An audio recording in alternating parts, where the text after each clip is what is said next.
G'day guys, welcome to a new episode of Bogans Guide to Wine. I'm at the Regency, or the Hyatt Regency Hotel, super flash, with the super flash head honcho of Winestate Magazine, Peter Simic. How are you, Peter? Good mate, good, how are you? Very good. Now you've dragged me out of the Best of the West show, where there's 500 wines waiting for me to have a taste, to try your special stuff. Well, I know how much you like great wine, and I thought it'd be a little opportunity for you to show you a wine that's not sold in Australia, so you can't have it. However, that's not true. You can have it. There's a word that comes before teas. That's it. You can have it if you go to JR Duty Free, but generally... So where's that? JR Duty Free in the capital cities.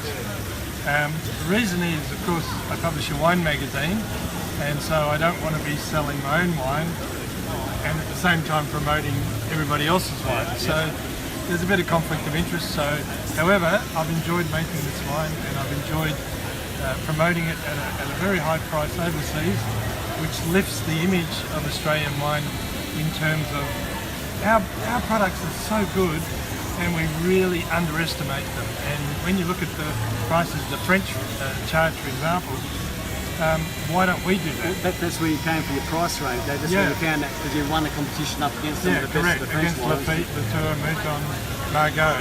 So just because they're in France doesn't mean they get all the money? It means nothing. It means nothing. So this is the second tier. The most expensive ones were $1,100 a bottle.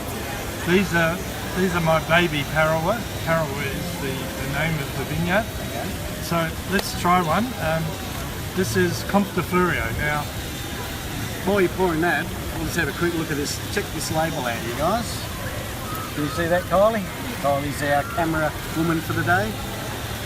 Now the story behind this, this is actually the crest of Charles Pierre Claret Fleurio. His middle name was Claret, can you believe it? Isn't that appropriate?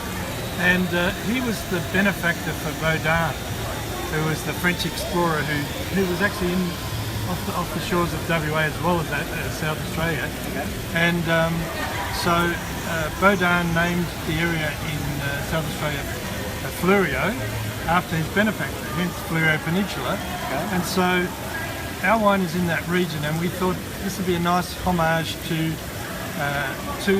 Charles Pierre Claret Fleurio, because our wines are somewhat in between French and Australian. They're not quite Australian, they're not quite French. I do notice the Syrah written on the back there. So I think you probably need to have a taste. That's going to be a dry argument. But yeah, that's some amazing labelling. The silver with that subtle blue, fantastic label. Cheers, mate. Cheers. It's nice and dark. So what should I be looking for? What am I?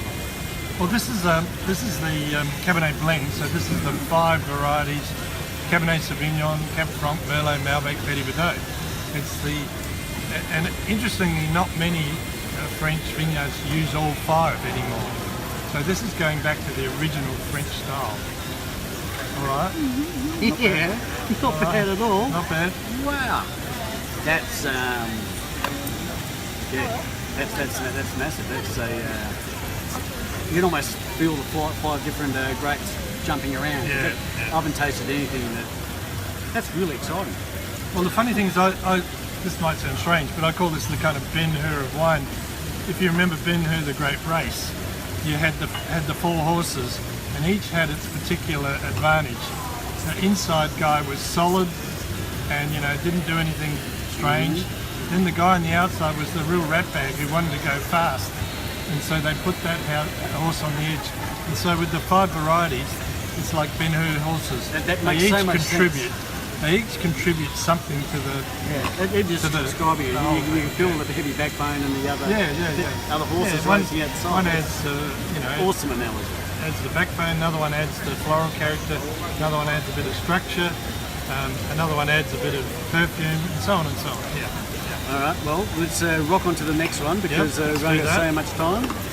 So this is the Syrah. Now, again, we've called this Syrah because when we first made it, we were confused. Is this Australian? Not really. Is it French? Not quite. and in fact our motto is French style Australian character. So it is unique. It is unique, and so we called it Syrah because we thought it was not the same as what we would be used to with a I've just come back from France a few months ago. We'll see how you go.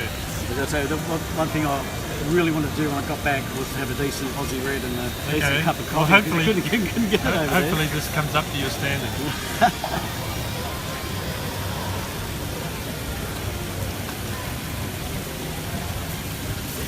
So that's another really unique piece to try. That's different again, isn't it? Oh,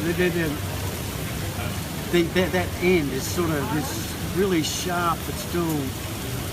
What's going on there? It's 30 months in French oak. 30 months. Yeah, this was actually opened yesterday, so it's a day old, and that's always a good test. If the wine lasts the next day, it's a good example it's going to age. Oh, good. It usually get a bit better normally if you leave it 24 if it's a good hours. wine, it does. Well, okay, that's amazing. I'm sure we're running out of time, running out of film space, so you can only get these at JR Duty free. Duty free, and that's in every capital city. Yep, and it's $260, so it is what it is. And well, all you Bogan tradies out there. Yeah, they're the guys with the money. They're the guys with the money. So if they're into wine, get some decent wine and stop drinking that rubbish that they should only give to their mother-in-law. Yeah, this is, I've never tasted anything like this. This is honestly truly unique. Cheers, mate. Good work. Thank you for that. Till next time, guys, this has been Bogan's Guide to Wine. Cheers. Get it in ya. Cheers.